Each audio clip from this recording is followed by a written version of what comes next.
during or immediately after the post-election violence.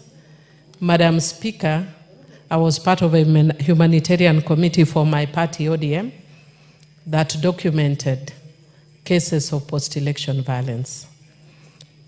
Madam Speaker, I remember documenting cases of young girls in school uniform who had been shot by the police.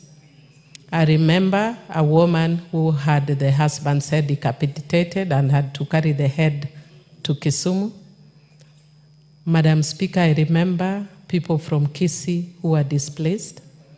Madam Speaker, I remember people who are from central Kenya but in the diaspora who were displaced. We went to a specific camp where people were all displaced, but they were in different camps. There was a camp that had predominantly the Kikuyus, and then there was a camp that had the Luos, Luyas, and the Kisis. They were all with the same problem, but for ethnic reasons, they had been balkanized. Madam Speaker, I know that the country is in a mood for politicking. And you know, and the tragedy in Kenya is we politic when we start politicking a day after elections. And for a stranger who would be visiting Kenya, you would actually think that the presidential elections are in 2 days' time. Madam Speaker, there's nothing wrong with that because Kenya is a fairly democratic country.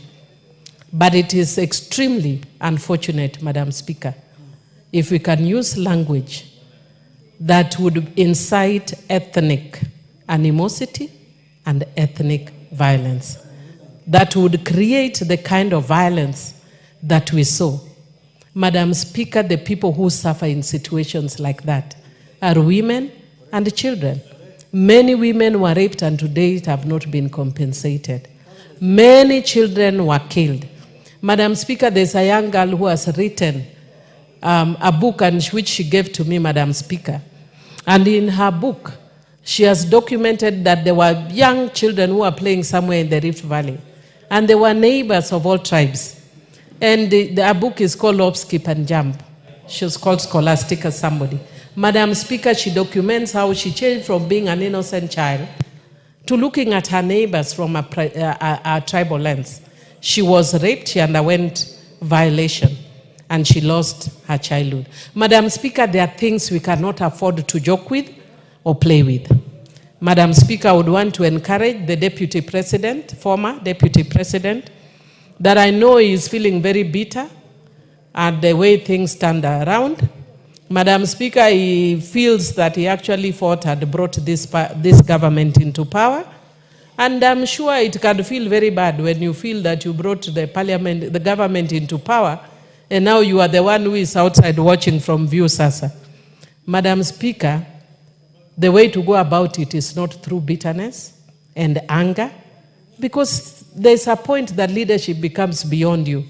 I know he's only served one term in Parliament, so he may not understand. And half a term as a Deputy President. But Speaker, there is always opportunities. Let him relax because he says he's a man of God, or at least he says his wife Dorcas is a woman of God.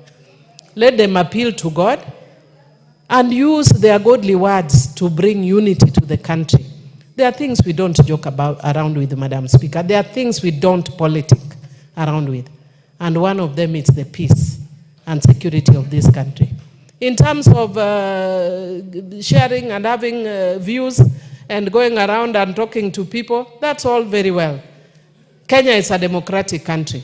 But let's not ever dream about what happened in 2008. I know it was not in this parliament, but some of us who are here went through post-traumatic stress disorder. And with those few remarks, I beg that we change our language. Honorable Millie, member for Tinderet. Thank you, Honorable Speaker.